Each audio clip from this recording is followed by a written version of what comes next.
Chida, Washe or Dumankuma Japade ya or de Amaya Hun Sam so no quan as I am Brasim Johnny de this year ya a what takwa in Suayem. You are George Emerikudu Council de Kakra Emansam Trofo. Mr. President,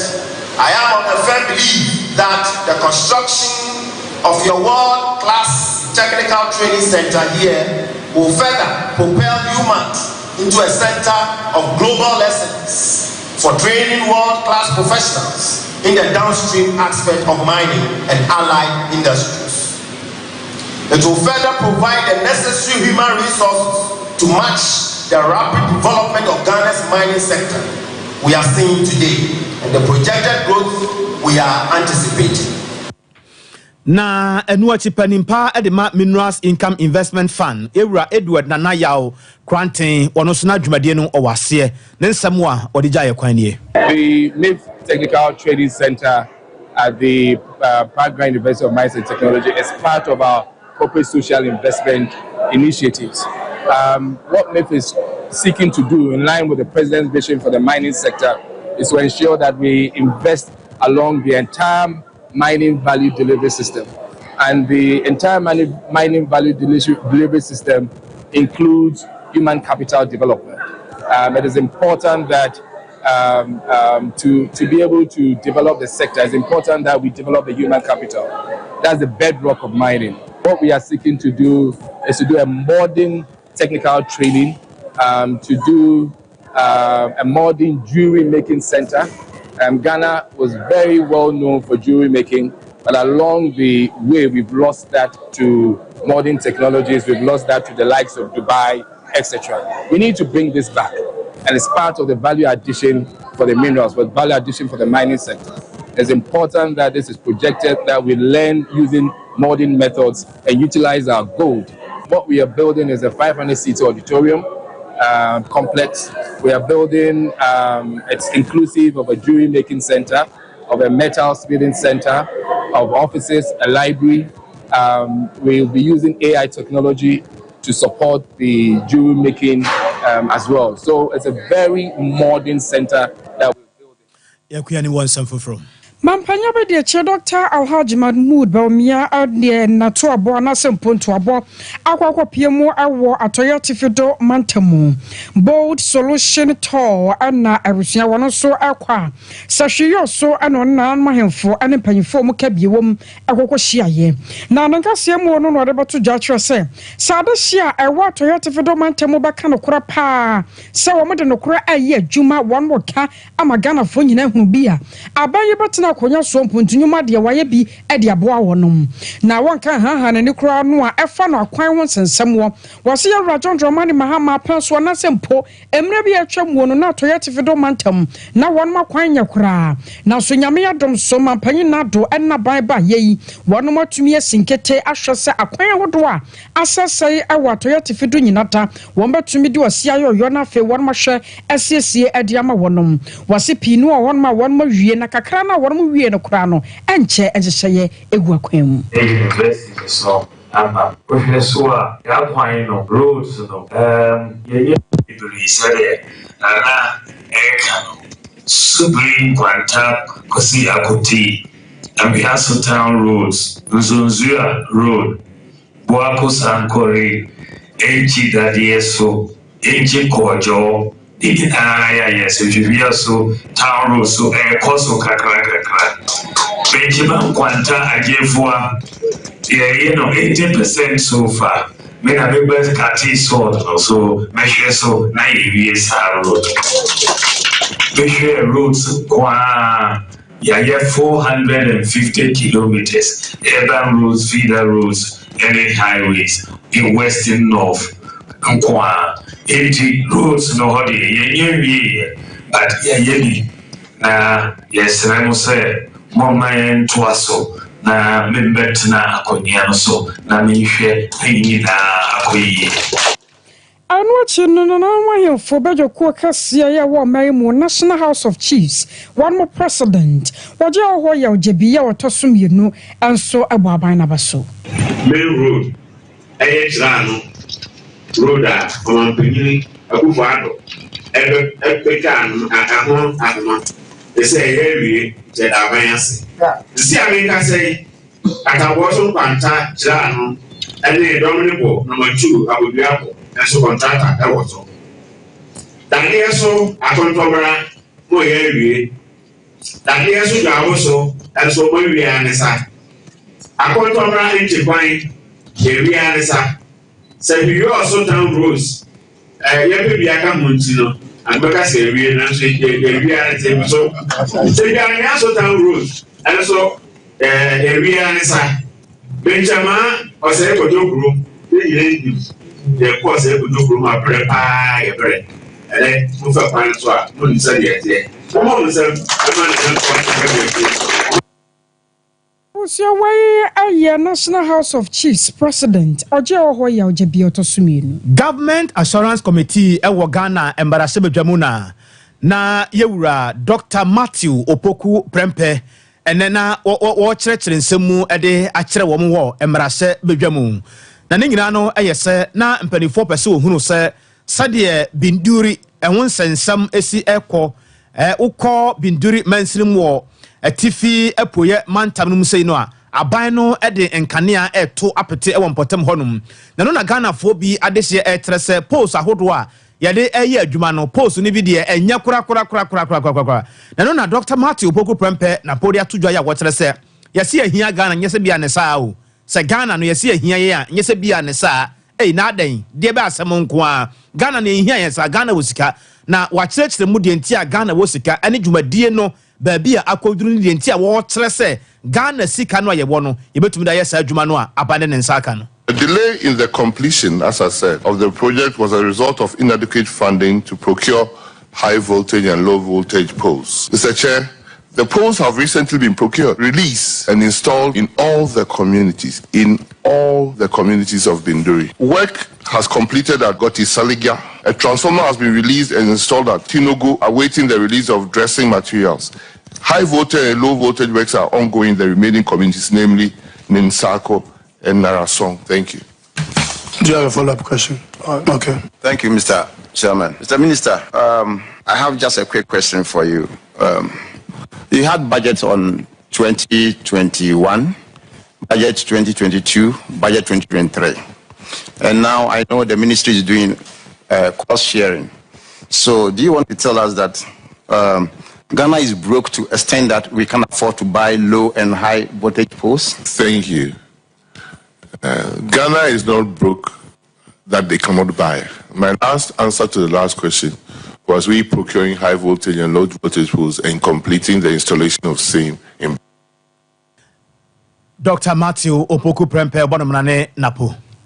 Na yura Matthew Opoku Prempe wo wiye no wodnani chemu ewo enkramantamu Government Assurance Committee meeting bia na ekoso na busua ewo nso wode kwato dwa ekere se eno de ye hunu fa no nkanea ye edum na so edum no aso no ebusuanya dum so se de ye hunu wo no wasese wo man ye kase dum so de na ne asa de ani akwa kyerem ye wura John Dramani Mahama na penso ma ne hunu ma ne nya ye o maga ne ye hunu ye ewo dum so ho sansamu wasenya no kura en wo man ye hunu ne nei na momo de Ghana ye hunu no ye fere dum siesie ya ne nyina mu na bande hye ma pagu akwan mu a enche de ye hunu biem sa. Again, I would like to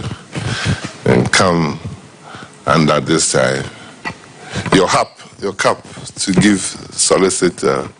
please, because the heat is getting on my head. I'm not sure I'm here to talk about Dumso as you want to drag me into it. But I told you that when I got to the ministry, we've gone past the era where we had 72 to 96 days of lights out and 6 hours of light on.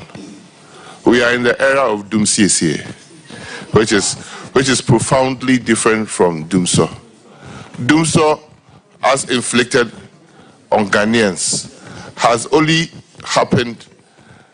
as characterized His Excellency John Dramani Mahama's governance. He is the only president on record that for 4 years that he reigned, for 4 years that he ruled, for 4 years that he governed, do. If the non-partisan colleague says that now it's worse, then I don't know where his relatives lie. Thank you, Mr. Chairman. Where I also for your show, man, you know, my one so Dr. Matthew Opoku Prempe. Dom Kaseya Wagana Marasebe Jamuambano Dani Yura Alexander Alfenyo Markins Nakrata Bia Babontia Nensa Eshasia Ninatre says Uko and Marasebe Jamhormoa. So when your Hamunchichemu Nipanabese Edunumu ultimate tonsa at the Fre Achami here, one Marasebe Jamu say one tonsa and Fre Uniana Moaka. Na enkomo ba ko mienu miensa bi ohodom wo se motemonsa adifiri ho anase be mo pesem hunu sade asam no be kwa kosi asem bi a modemonsa ka na je so masan aba emarase bedwam ho no biom na dom kase no de ntia o masan apia so e de ma chia mehene yewura aba na so na Kingsford baben etere se niema mienu bi ohodom a ene bosia bi ohodom a o mu di ho nkomo a e wo sa aban ne hwe na monimu ya no hwe no wote ne nsa adifiri ho sade e be ya aban nsa betimi aka sika na otimi aboa ne dwumadie bi ya odie na eno na yewura yi enam so a wode krata babonte a ne nsa ehase na omo kire se omo asem ene eniema ne entiamu bebrebe nyina no ejina article 112 section 3 ene order 53 of standing orders of parliament so ena wo gina ena ode to nsa ede afre ne nuanom se omo mara sabaya ensem bi a Omabobo so ya omapia akwa akire kakra no omatimi aba animu na afenso asam no omatensa e de afiri ho na yentie sade ensam esikos bra yeru Alexander Afenyo Markins na watching ensam kakra. Our colleagues have their own views. Our colleagues in the minority have their own views. We can't take those views away from them. After all, we are not the same. We are two political parties competing for power. They have their ideological views, we have ours. So I will not fault them if on this occasion they disagree with us. In any event, we work together. In politics, expect disagreement. But such disagreement should not obstruct us. So they've made their case, we understand them, but it is our view that we have our 138 as a majority and we should be able to carry government business. The Constitution talks about titled Notice of Meeting by Request under Article 1123 and Order 53 of the Standing Orders. Na nefa baby so no odi esikura na wo kire se domkuma no efra se ya wo tetere wonsa e kan sam bi e kire se dwumadie bi ekoso na asam no se de esikika kono awia emmo asam no na eye Ghana Revenue Authority Strategic Mobilization Limited SLM deal na ekoso no wo pese omo hunu se edie pa na ewomu ase ade no kamia kwakwa yese wo crash botom na ye dia no se bi wo crash so botom a ye nia no enti sa deal na aban no ye no aban no de omo kan aban be fa akire wagi sika sensi a be wi akire no na sika no nkontabu ba be da dwama Ghana fo nyina be hunu bie no be wi akire na enti sa eno so soro wo gira mu kire mu se domkuma no etomre bi a wo dworo ho ba bia onti ase yenti na sem intervention, because when government is able to create the space, the enabling environment for the private sector to thrive, government by extension will get revenue through the PAYE, other profit tax, and these monies can be used to sustain social intervention programs such as the free SHS, to build our schools, to build our roads, construct hospitals, and get government machinery running. So I would encourage our colleagues to have a second look, rethink, and support us with the 1D, 1F. So these are the three items that we are anchoring our recall on. Now, whether or not the majority caucus is invoking its rights under the law in good faith, my answer is yes,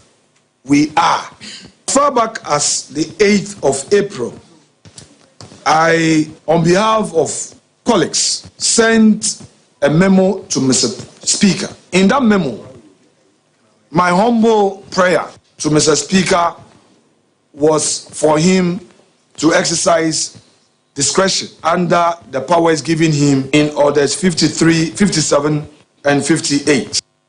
Yura Alexander Afenyo Markins ono na ye Ghana wokọ ekuo mienu ye wo ho na nifa so no ye kese no wɔn yɛ sahene de ma wɔn. And Central for Kamoko Ghana Journalist Association, one president, Ora Albert Kwabena Jumfo. Now, what the two jar at your sewer may betum pong, Alquan Nima Barney Pempensua Ghana, Yababa Drunino, Nefakasian one General Central for Sopa. Was your mayor to me, can't any Central for the Birata. It is your quan Shira, Yan Shira Central for Sansa, one more home, and a Ghana, Yadru Babia Yadri. Now, I was some say, nay, Nipa Benum nam one to make a car one nya so person mutitia and Central for who dear so bru binum chasetia binum nantini yas adiano and San Fatakura was so baby adawdo on Sabaka and Samtroni a wamaimuno. I know the two koto kum waka we say and Samtroni bakwa babru no wamano cab mamma cabino and a was sign war opasa Ghana and Nimgua senior sata sayachi qua saniana caneno na o minor atie. Now one wababa president within Central for any muno. Obasha na wahunu say adahia no mu ayede ensaka kawamu anasempo enya de obetena se ahwe amani pabinom ade nsentrofo ani mu ayefom yetiatia so amadane da nyina nsentrofo yesu ade agu yeyem. That's it, Chairman. Although World Press Freedom Day 2024 focuses on journalism and environment, we cannot commemorate this important occasion without addressing the evils against press freedom. One of them is attack against journalists and the media. We need to hammer it because it appears the evildoers are not tired and they keep coming at us with more venom. It is in the respect that the GJ unreservedly condemns the recent petrol bomb attack on Class FM of Class Media Group. That was clearly a terrorist act, and it's a shame Ghana is fast degenerated into such culture of barbarism. I have visited the media house to see the handiwork of the terrorists and also interact with the management and staff. The Assembly Chairman, on the occasion of World Press Freedom Day, the GJ is calling on the Ghana Police Service to expedite investigations into the petrol bomb attack and prosecute the perpetrators. We believe the failure of the police to arrest and prosecute the perpetrators would embolden others to commit such crimes, thinking that nothing would happen to them. Such impression will pose a great danger to the quest for national peace, especially as we prepare for election 2024. We are aware that these attacks are meant to intimidate journalists and the media, but that would never happen. We will continue to discharge our work without fear or intimidation. Albert Kwabena for your president at the Ghana Journalist Association. Na ne fa ba bi nso osande so ya wo kire se nyame anim ne ne bi wo ho no mo a ha dwen ebra galamse kun no mpanifo sha se de nsɛmtwerɛfo esi atia mu pa di mpanifo asi no na wo se bi a ebɛkɔsa kosi awieye na wo hu se ase yabasa mu ago ɛwɔ saa ɛko no ho nto bɛsrɛ se yensa ɛma ye musu biem. Sustainable environment and future. The global team, which we took a cue from, is very apt, given the extensive damage environmental degradation is doing to the planet and the recognition of the potency of journalism to deal with the environmental crisis the world is facing now. Ambassador Chairman, in choosing the national team for the World Press Freedom Day 2024, the GJ seeks to lead a strong media campaign for the protection of the environment and the good of the country. In that regard, we wish to call on the media to resume the concerted campaign against illegal small-scale mining, popularly known as galamsey. In the past, our collective action in the fight against galamsey yielded positive results as we brought the issues to national attention for action. But for the retrogression in action by duty bearers, sanity would have prevailed and our land and water bodies would have been held by now. That notwithstanding, withdrawing from our duty, as we have done now, is more harmful to the nation, while commending colleagues like Erastus Asaridonko for not abandoning duty We urge other journalists to join the fight against Galamsey. The Chairman, apart from Galamsey, the GJ wishes to call on the media to focus on and address other environmental issues such as sanitation and climate change. We will soon announce a comprehensive agenda on these environmental concerns. We have started discussion with some key institutions for collaboration to undertake this initiative. One such institution is the EPA, and we are happy to have the Executive Director to deliver the keynote address for us today. We wish to use this opportunity to call on other stakeholders, including the security agencies and sponsors, to come on board. Our very survival as a nation is dependent on the environment, which includes plants, forests, water bodies, and other natural resources. And we must do everything humanly necessary to protect it. This is where the media must play a key role in teaching citizens about the dangers of Galamsey and other environmentally destructive activities. GJ President Yura Albert Jumfo. Shamo bia baba to joya atrasa abebere mu ha amama wodro ya atwe ho ahia no abusia wo yi Uganda Tanzania Sierra Leone free ono ma Ghana ne to so nan amanya won mu adwumafo wo mu ye adwumaden pa fitia no pakopem numera na so bawie no na sikafia bi ne kita won mu a wo mu edi ekofie we aye 2023 Gallup States Global Workplace Report ana apiedwa ya won mu achasa ayana emu ya na wana de omu ye nie won mu fa aman bia nipa no apem baako ana kasa omano emu niparodo no a atie no ene omudi edi sa enkomo yi ekwawi a kire na kyeso ma Ghana ya baba to so enan se wo man ye adwumafo ye bra papa fitia no pa obafro ka baba tena adwumam se ya da na mpon obapa akwakodro fie no so a kwanse na ndekita wa wo ne abusua ekwakodie anam so ama ya samtwoni Reverend Edu Michael wakwamonte so no Ghana de shere makwakodi nkomo sa so report wa bayi Ghana for ya jene say na mu nsem so eni oh ya na mu ye fuwe na ya tunu fuwe na ya tunu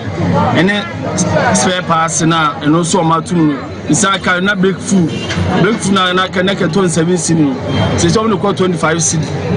crutch so a crutch we sa crutch we se bia obewie na oboka ekobetu na so no etia ahaya etie ahaya boa ya kakra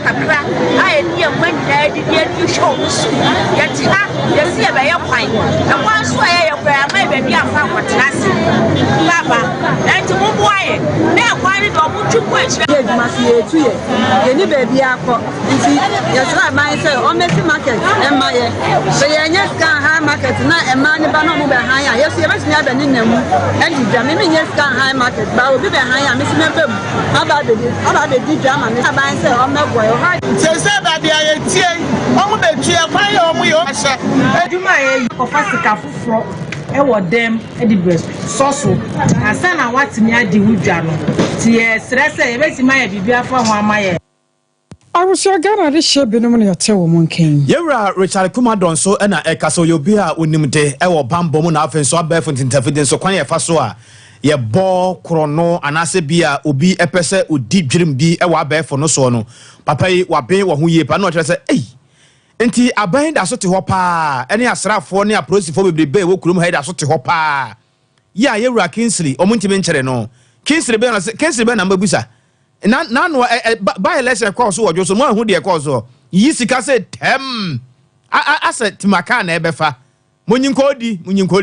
modidi dabi munyinkodi every kufu enti yetazo te ho no mo ehwe no ohun yetazo te ho saa ehwe saa na ma we nyina na yete ho ene ye didi ne yesere ene ye na ayeho so west wagon ye wrefi tachiman asen no of ene importabu nyina de ka koso nyina na ye wrefi ohun eba ne sa na wo man no so de yesiko no ene manyo na wo de yentie se lo sika na asemo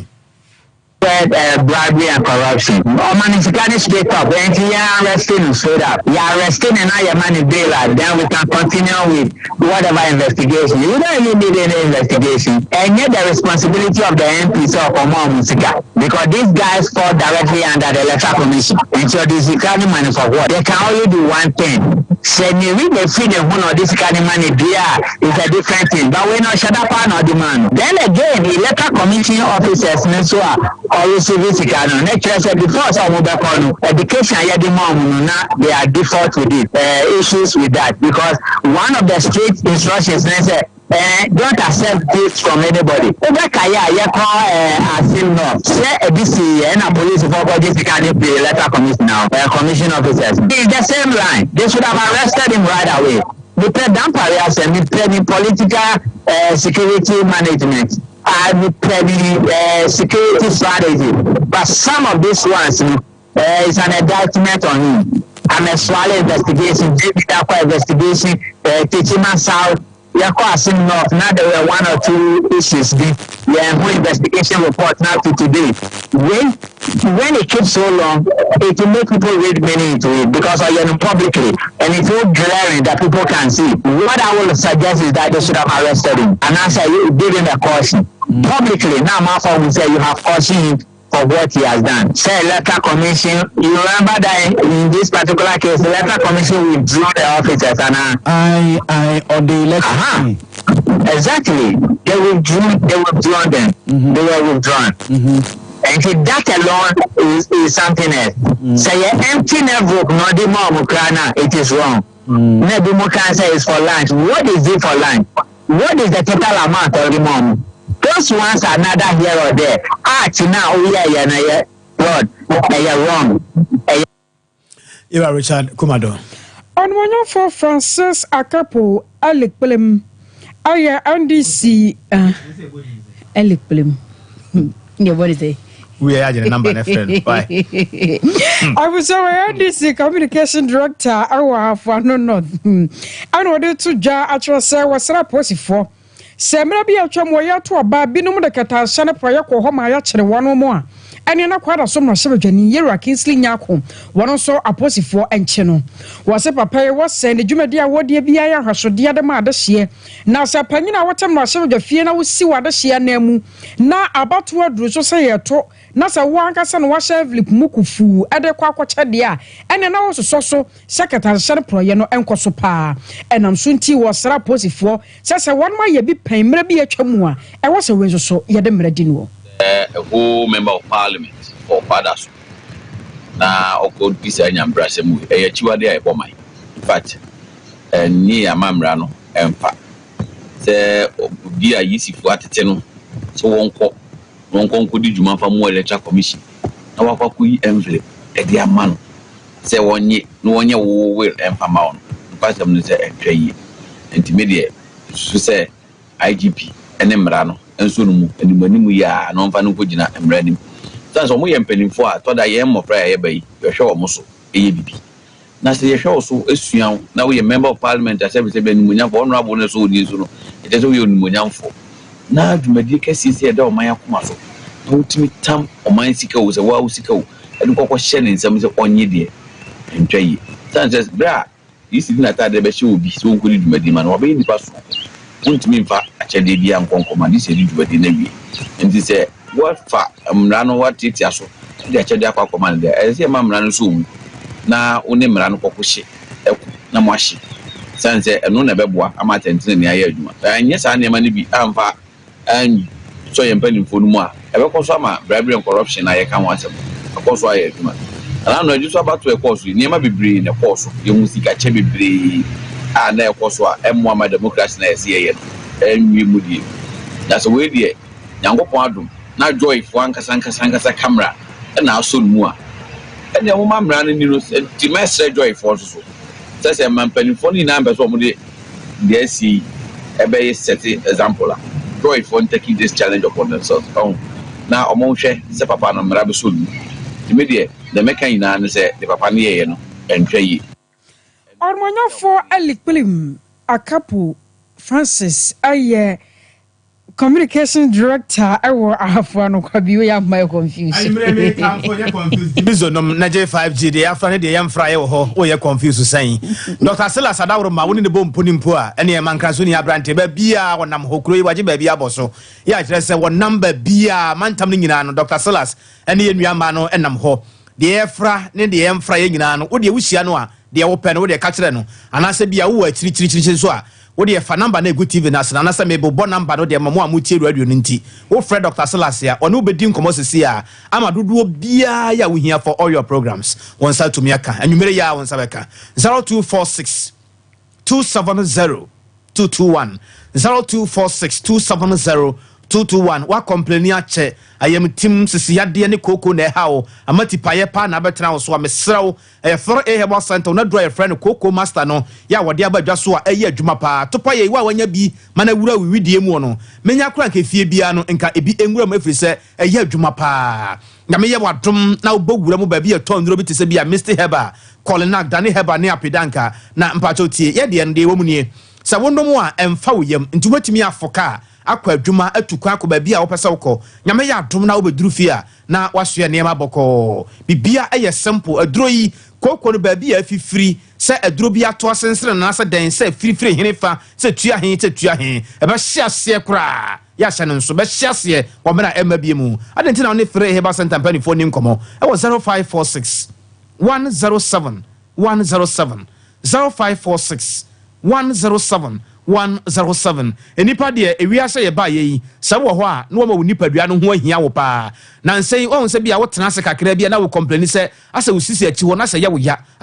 na wo do nsa hyehyɛ ho bibia so mfiri ho ma mesrew nye duabɔ ne yabɔ yare bi ye friend sciatica ni din de ye friend sciatica na de wo mu ni adwuma nso a eye nie sciatica yare no ba wo nipadua no mu honom a ebeto wo sisi achi wo ba ma ba bi ye bobet a fa ye pan achi honom no so honom saa na afa wo to na afa wo sirem twam wo nankokom ne wanantu na besi wo na apɔ no so nya wo abra waso ba yesi pa ewo ekuro yi mu mesraw ten enu ntina waso do wani kire mu ewo 21st clinic ye nkorabata bia ben wo na tie mantam du nsia ne nyina ye wo ho nti number na egu TV na se no se ofre a ba bia eben wo no ne ya kire wo na waba ba bia obekọ bia no de no eno eno na ye ne bi nti ba bia no adwuma no ye no pepepepepepe na yare nka ye bia ka hu bia no ye hu adwuma ehwemu bia wo nipadua mu bia soso ye nti bra na ye ni enkomo 0540 311 311 0540 311 311 ye ne sciatica expert 21st clinic ye to nka tonia by ban sempia ka kira 21st clinic aye sciatica expert sciatica no o nerves na wo to ase na fa wo siremu na fa wo nasia besi ase ho no se ho techema eno ene ye fa ne sciatica na etimi bubu o to ase ka wo se dwe wo sirem wo je ho ba bia enye na no na 21st clinic ba ye adwuma pa wo mu yenti abaso bo ma gine wo Ghana ha ene amono ne enya asem ketewa Womuji international awards ahodo womuji local awards ahodo na anu nso na womu the only sciatica research and treatment center in Africa bibrim hano ebi ni baby a gise 21st clinic nkoa womu de bibiduro ene besa yare no masa de machine aka ho yare sabia yare bia wutimi de ko ne mama ade ba ko a woma gidi womu pa no sciatica ena stroke nso de kwa diabetes ne hypertension ne ade Ghana ha baby a womu ho 0540 311 311 0540 311 311 That's a 21st clinic. Woman is sciatica expert.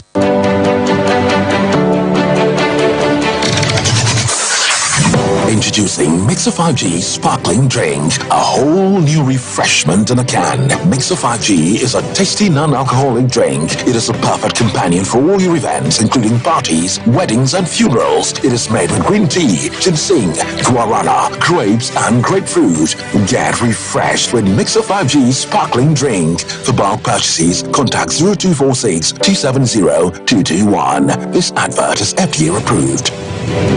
Brakasa ya aduaba waso a ne dwumadi wo nipadua biara pom den ene na brabo mu ne hiye pa enye brakasa nko nuaba ne haban bi te se kwunsusu a abonwono ne dia akeka ho no kura enwanunu ahodo a ekọ animu yi ankasa brakasa ne sa nuaba yi binom ne akeka bobudi afa abefo kwan so a ye dia ye brakasa powder brakasa powder siesi nipadua na abakwa ahodo no ho ban afrimpani yade ne yade ahodo pi ho fa enkodate de ma baako freduane anopa ne anwumre anafa enkodate de ma baako ewo ni nsuhie yeti anopa ne anwumre wobra wodidi awie ubenya brakasa powder to Kingswalk Herbal ni Heroes Herbal Accra OKC Drug Lane Dani Herbal Kumasi Mensa Takrade Mose Pharmacy ni Greenlight Pharmacy Sunyane Kashenkari Supermarket Asantwa Herbal ni Abibidro Depot Techiman Sewa Herbal Mampong etufo mfre 0550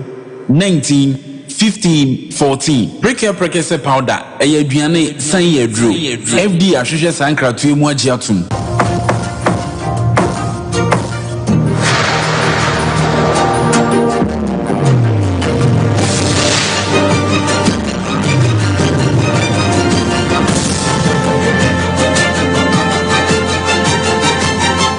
Sompa TV Emma Akituapa.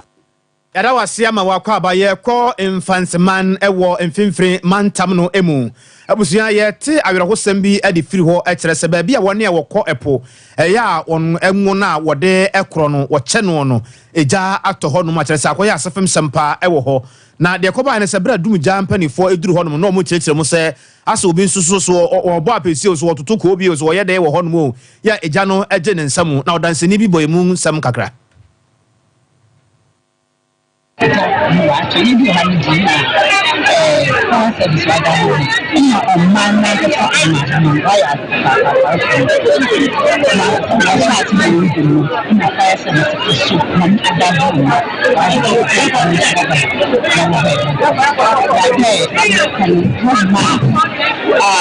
leadership, for example, so on my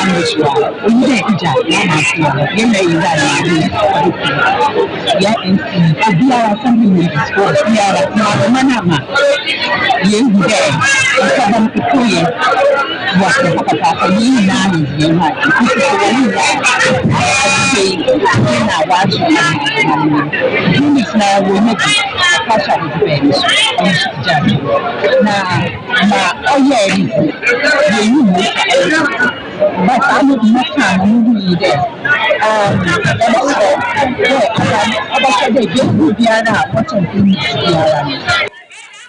Wey eye odansini bi nsam a wode ma ensamtrofo na ADO1 Diodu ono na ye fire service commander ewo mfanseman ene ne empotem honum echechire mo bere omkoduru honum no de omuhu ye kan ya bai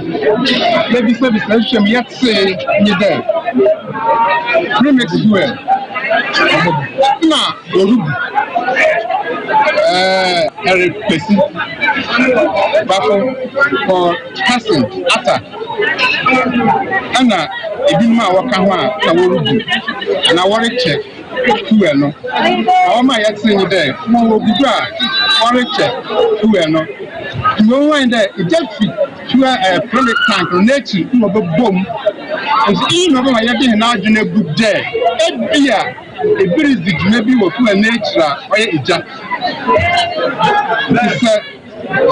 yes in there a honor when it's global then we can establish that is the cause, but for now we are still under investigation. Bribiara obefredu judge my epono yani hen isu mumma isu nyima fire command biara and dispatch and tender there on fire scene na hen as ekonu isu nyim na kayada and fire command biara answer go to finish station there or incident scene no Zama ohia adekwa kokono ediwom na wo ba ye hu da ka kuru di ka ba isu wo tank ni mu ba ka kakaka mu wi ye ni nyina no ya tank wom whole system ba wom ana zama pi in the tank no I can tell you isu a owo mu ebia 200,000 liters of water in the womb. Maybe 2,000, maybe 4,000. And depending on tender, other basin, bill, and the general order fighting on system nsuna wada begina no we ADO1 Diodu ono na wodu ani kyeremu mfansema ne mpotemu a oye fire service commander ewo ho na yenua bema Eric anaya wosi anamu mfimfiri mantem no amana nso ho a wone pofohene ya wo mpotemu ho no wone ya wokọ eposo no omo wo hene ya wodi wo manimu mambere ne amane bia honhom fa no honam fam nyina no ono na di animu omo ye bibia yewura yi wone ne di nkoma kakra busa ne nsamba akomienu miensama ono so de nsamba kakra ma Eric anai no kala wo ojina woni nyina no wa mende go mi tele ijano no fitoto na so ore yede odoba ati obi ale ntumi ndi da tele obi na odi ja odoba yede odoba ti hiti na nala otum odi ijano ore yede mti mami ba me go hu ni na wa ba ma ndi o so na ona de na ko tele ma oda kan na obi ni ja di wo be ja wo tun ko to ni tele ma wala kan ni ko le de ayapo so obi sa madama michile medo me nkan kwa chila ndiri na no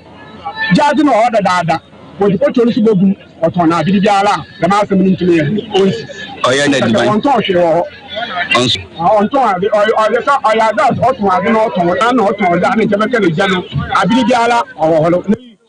nsame nyina ne nua be America na wosi ana bo mfimfiri mantem ne bo ano a wode ma ne yen kaso du pon fan cost 2 ye no awawotu senya east kopon wo mfimfiri mantem awusua wono abusua panyi ayensentrofo enhyemu abusua panyi kwadwo aka ene ne kasema for Dr. Oben akotua Oben ena efransem twofo a ede tudwa ekere se ensambi enenam ensambi ekoso ya won motete sa won mo de omo pa etonton sase ba ko mienu miensa ede ma afoforo mantokwa esi ho ya na nsentem kura yanka omafo ya wosra ni bako anam so ahwere ne nkwa na won mo kan o masan so akane bio se wo mo mfiri wo mo pam enton asase wabra ka so do po fanko traditional area ohene ya wote akonya so nan awushi tete abusua onim ehu bi omo kirasa sanana ne ba monten so no obeka so onim hu bi a oboa sansa bibia ya ombe bia fa nsase ho nsem wo no won bona mane ansa na won beton a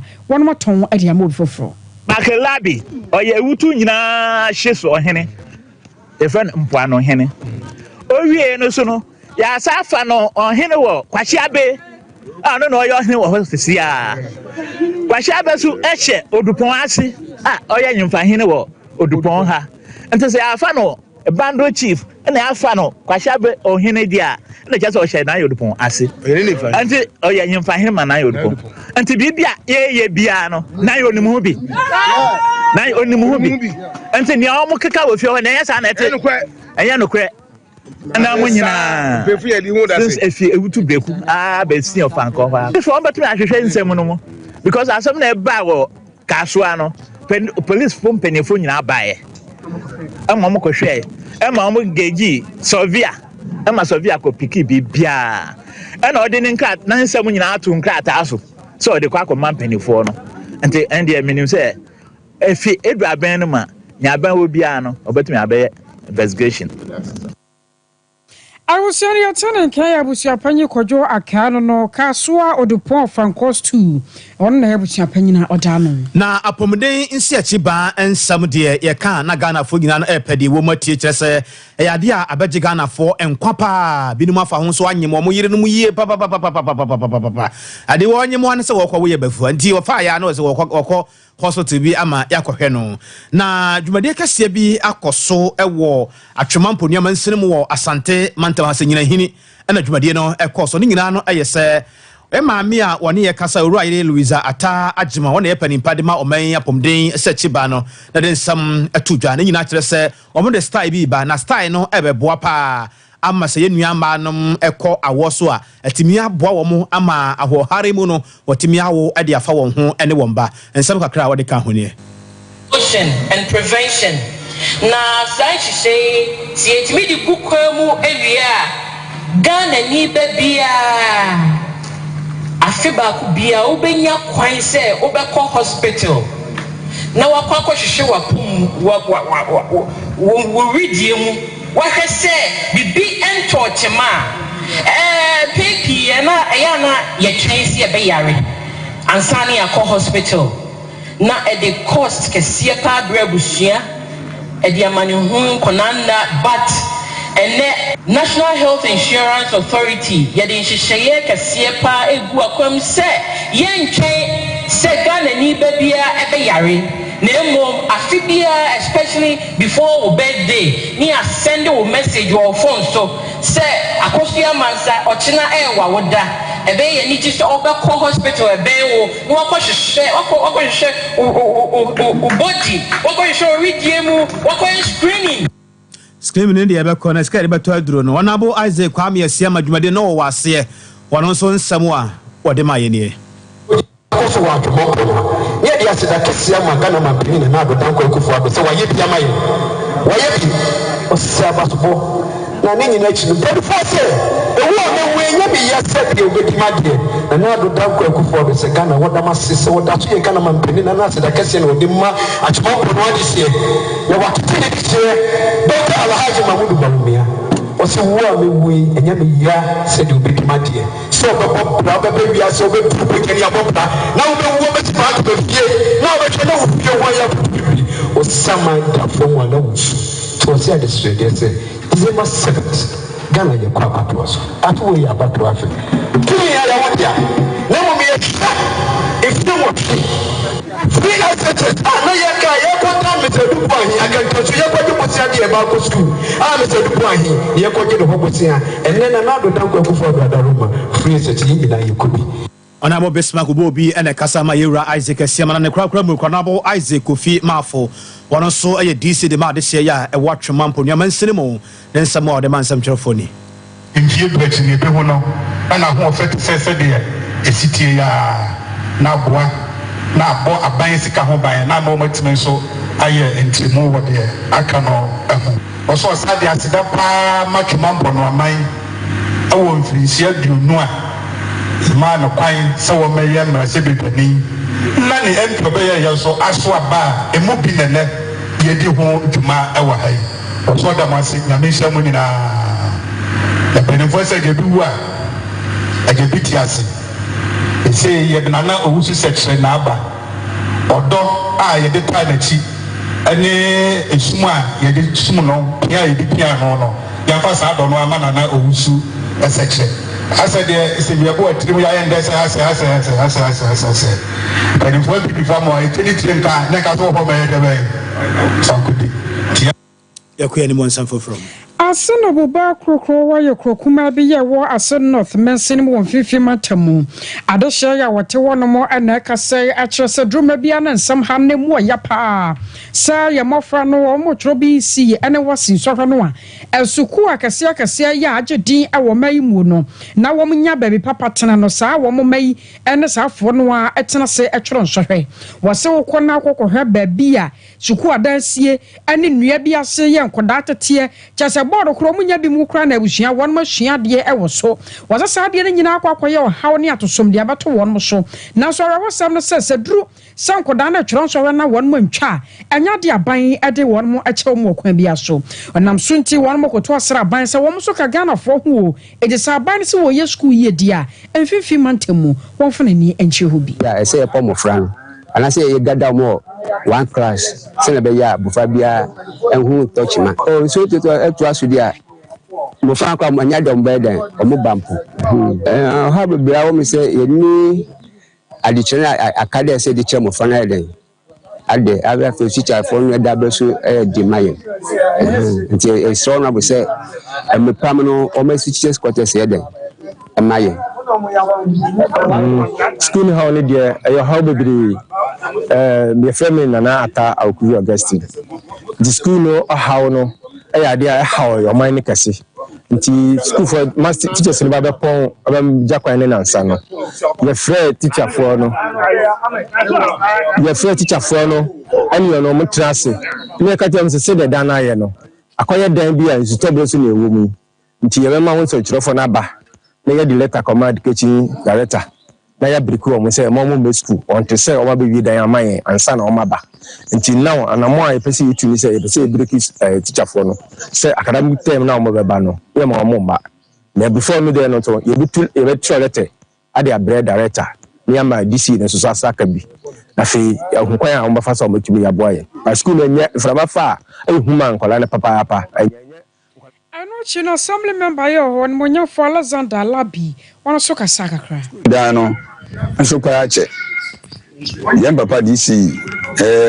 chaso hina no mo ba hwei no ka janso be men cement 50 bags ne dia ho adwuma no man iron sheet nso no 10 packets ne dia ho adwuma bisine on fa sa no men nyina maaye ba dia odi ba no kwa no wan fence mi so and of free nipa bia o be bi no man 4 sheet of iron sheet eno no so entumi nye ennama edaba besi sabri yesi mo fra no edue ase ana oteti a musu adese ana ma fra no etiase okro school